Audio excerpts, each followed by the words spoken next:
Famílias na Arca, um tempo para salvar.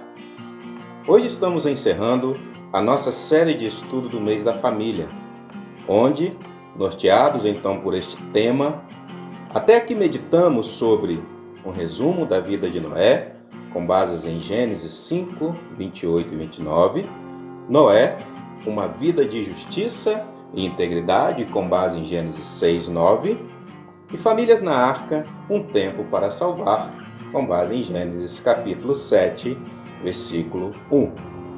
Sendo o quarto e último assunto dessa série, meditaremos hoje sobre o tema Famílias vivendo os dias de Noé. Nossa base bíblica está em Mateus 24, 37 a 39, onde Jesus assim disse: como foi nos dias de Noé, assim também será na vinda do Filho do Homem, pois nos dias anteriores ao dilúvio, o povo vivia comendo e bebendo, casando-se e dando-se em casamento, até o dia em que Noé entrou na arca, e eles nada perceberam, até que veio o dilúvio e os levou a todos. Assim acontecerá na vinda do Filho do Homem. Nessa declaração, ele já revelava algo que a cada nova geração vem sendo ignorado: o fim de todas as coisas nessa terra.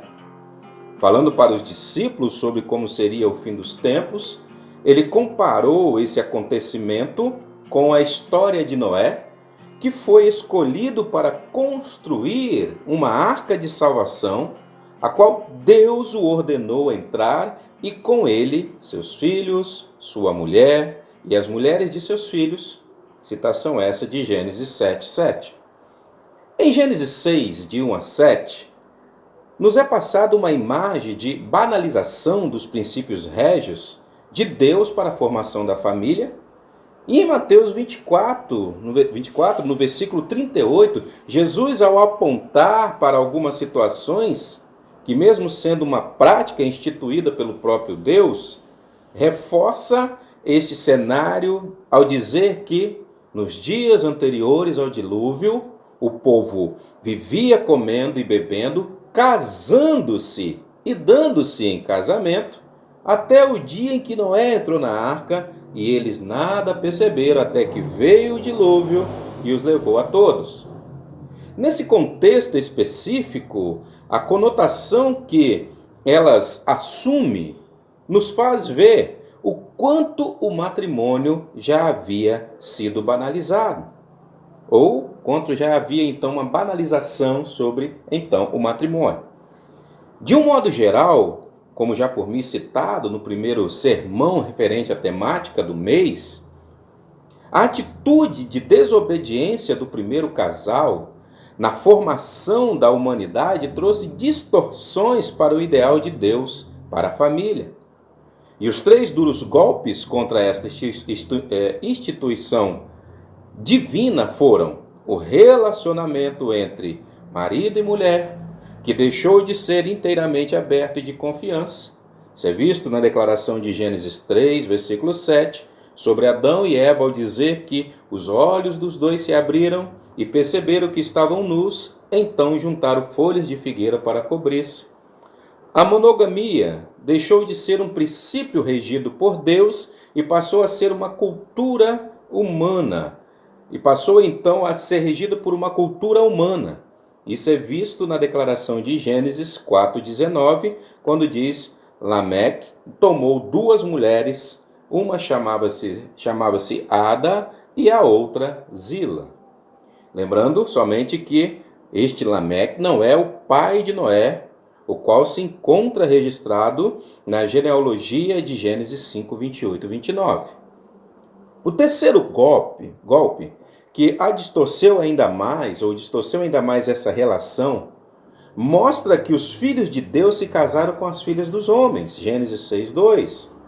E mesmo que não haja um consenso entre os estudiosos quanto à identidade das partes envolvidas nesse tipo de relacionamento entre casais, é seguro dizer que estes casamentos mistos desagradaram ao Senhor Isso porque, num casamento desse tipo, o marido e a mulher não estão mais vivendo no temor do Senhor.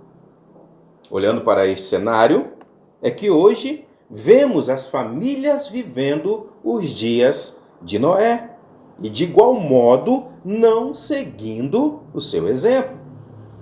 Assim como por providência divina, a arca serviu de salvação para Noé e toda a sua família, Deus enviou Jesus para que todo o que nele crer não pereça, mas tenha a vida eterna. Citação de João 3,16.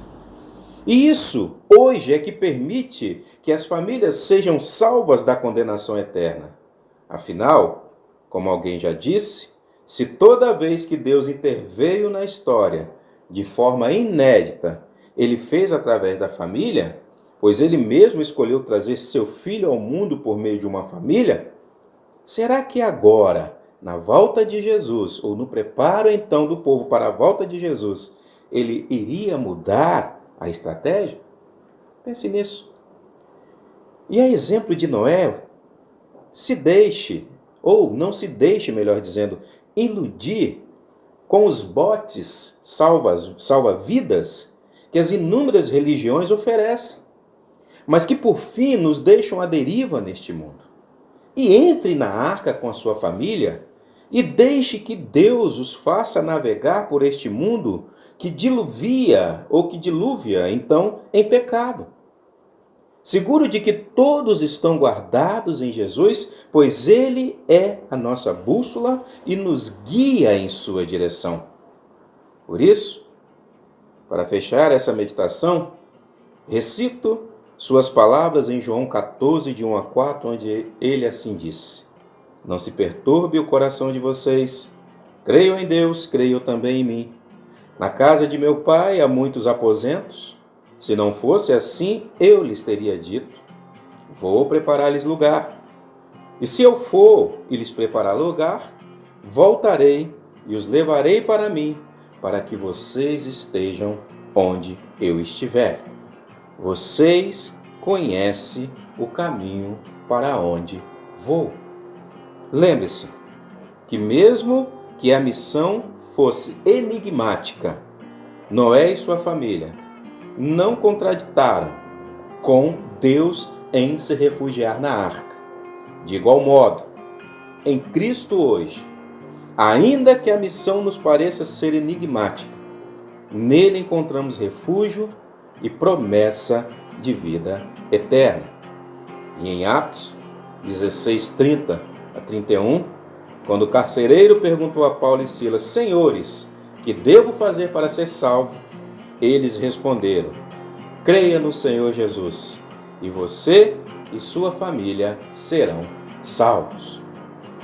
Reflita sobre isso.